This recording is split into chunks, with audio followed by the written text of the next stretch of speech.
ये कहानी शुरू होती है वीरानपुर गांव से, जिसका सिर्फ नाम ही वीरान था। बाकी गांव में हर तरफ हरियाली और चहल पहल थी। रोज की तरह अपने घर पर बैठा चिंटू टीवी देख रहा था। मम्मी देखो ना, ये टीवी में मोमो दिखा रहे हैं, मुझे मोमो खाने हैं। पहले तूने नूडल्स देख लिया और नूडल्स खाने की जिद करने लगा। महेश भैया के यहाँ से नूडल्स खिला देती हूँ तो अब तुझे मोमो चाहिए। नहीं मिलेंगे मोमो, हर रोज एक नई फरमाइश। नहीं दोगी मोमो तो खाना नहीं खाऊंगा। हाँ तो मत खा खाना, शाम में जब तेरे पापा आएंगे तो तुझे खुद ही खिला देंगे। कुछ देर तो चिंटू नाराजगी में अपने घर के बाहर अपने दोस्तों के साथ बैठा रहता है। फिर बेचारे को भूख लगती है। बहुत भूख लग रही है। हाँ तो जाना चाची से माफी मांग ले। वैसे भी हमारे गांव में कहाँ कोई मोमो वाला है, और चाची कौन सा तुझे पैसे देने से मना करती है। शाम को 20 रुपए लेके महेश चाचा के ठेले के पास आ जाना, मस्त चाउमीन खाया जाएगा। ये भी नहीं होने वाला, क्योंकि महेश चाचा एक हफ्ते के लिए अपने गांव गए हुए हैं। चिंटू अपने घर के अंदर जाने के लिए उठता ही है कि तभी उसे एक आवाज सुनाई देती है। चीज मोमो वाली, सीधा दार्जिलिंग के मोमो आपके घर, आइए आइए। पारो की आवाज सुनकर सभी बच्चे अपने घर वालों से मोमो खरीदने की जिद करने लगते हैं। मम्मी जल्दी बाहर आओ, देखो मोमो वाली आंटी आई है। भगवान ने उन्हें मेरे लिए ही भेजा है। आ भी जा सीता, देखते हैं क्या चीज है। तेरे जीजा जी एक बार गए थे शहर, बता रहे थे बड़े टेस्टी होते हैं ये मोमो। सीता के साथ साथ बाकी औरतें, बच्चे और मर्द भी पारो के ठेले के पास आ जाते हैं। सिर्फ 30 रुपए में फुल प्लेट मोमोज, पूरे 12 पीस, वो भी चटनी के साथ। किसको किसको चाहिए? पहले मुझे आंटी, पहले चिंटू खाएगा। चिंटू के साथ बाकी बच्चे और बड़े भी एक एक प्लेट मोमोज ले लेते हैं। अरे वाह, ये तो बड़ी स्वादिष्ट चीज है। हाँ भाभी, पारो सभी की सेहत का ख्याल रखते हुए खाना बनाती है। चावल के आटे के मोमो है ये नहीं कि चाउमीन की तरह मैदा इस्तेमाल कर लिया। फिर तो तेरा काउंटर खाने के लिए पक्का। अब हर शाम सभी पारो के ही ठेले पर जाते हैं और मोमो का मजा लेते। एक हफ्ते बाद महेश चाउमीन वाला अपने गांव वापस लौटता है और वो देखता है कि उसके चाउमीन लगाने की जगह ठीक बगल में पारो मोमो बेच रही है। यहाँ से अपना ये ठेला लेकर कहीं और लगा ले। ये गांव महेश का है, यहाँ सभी सिर्फ महेश के चाउमीन ही खाते हैं। हाँ वो पहले की बात है भैया, अब तो सभी पारो के मोमो के दीवाने हैं। 10 मिनट रुकिए, सब पता चल जाएगा। 10 मिनट बाद जैसे ही शाम ढलती है, ग्राहक का आना शुरू हो जाता है, पर कोई भी महेश के ठेले पर नहीं जाता। अरे चिंटू बेटा, हम गांव से वापस लौट आए हैं, आओ चाउमीन खाओ। नहीं चाचा, अब हम तुम्हारा चाउमीन नहीं खाएंगे, हम तो पारो आंटी की मोमो खाते हैं। कुछ दिन इसी तरह चलता रहता है। फिर एक रात जब पारो अपना ठेला लेकर वापस अपने घर जा रही होती है, महेश उसका पीछा करने लगता है। तुम मेरा पीछा क्यों कर रहे हो महेश भैया? तू मेरी बहन नहीं है पारो, ना ही कभी बन पाएगी। मेरा चला हुआ अच्छा खासा बिजनेस चौपट किया है तूने, मैं तुझे जीने नहीं दूंगा। हाँ। और गुस्से में महेश पारो के सर पर डंडे से मार देता है और पारो वहीं मर जाती है। महेश पारो का ठेला लेकर अपने घर आ जाता है, पर उसे इस बात का जरा भी अंदाजा नहीं था कि पारो मरकर चुड़ैल बन गई है। मैं चुड़ैल कैसे बन गई? मेरा ठेला कहाँ गया? अभी तो मुझे मोमो की बहुत बड़ी दुकान भी खोलनी थी। ओह, मेरा सपना टूट गया। पूरी रात बेचारी पारो चुड़ैल वहीं बैठी रोती रहती है और अगली शाम महेश 2 ठेले लगाता है, एक पारो वाला और दूसरा खुद का, और दोनों में बेचता है चाउमीन। अब महेश के कंपटीशन में पूरे गांव में कोई था ही नहीं, तो ग्राहक कहीं और जाते भी तो कैसे? अरे महेश, ये पारो नहीं दिख रही, मुझे मोमो खाने थे। अरे अब वो कहाँ आएगी भाभी, उसे बड़ा काम मिल गया है ना, शहर चली गई है वो तो। आप मेरे चाउमीन खाइए। पारो के कस्टमर सिर्फ और सिर्फ पारो के मोमोज खाएंगे, सिर्फ पारो के।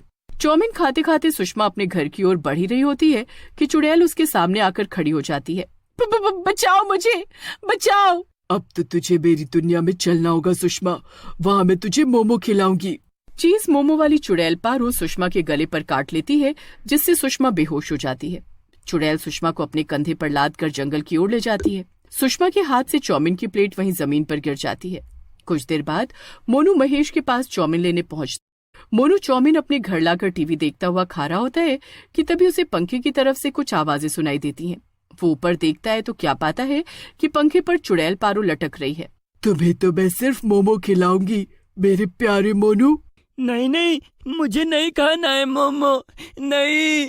सुषमा की तरह मोनू को भी चुड़ैल अपना शिकार बनाकर अपने साथ ले जाती है और मोनू के पीछे रह जाता है तो चाउमीन का प्लेट। अगली सुबह सुषमा और मोनू के गायब होने की खबर पूरे गांव में फैल जाती है। मेरी बीवी गायब हो गई है रे, कोई उसको ला कर दो रे।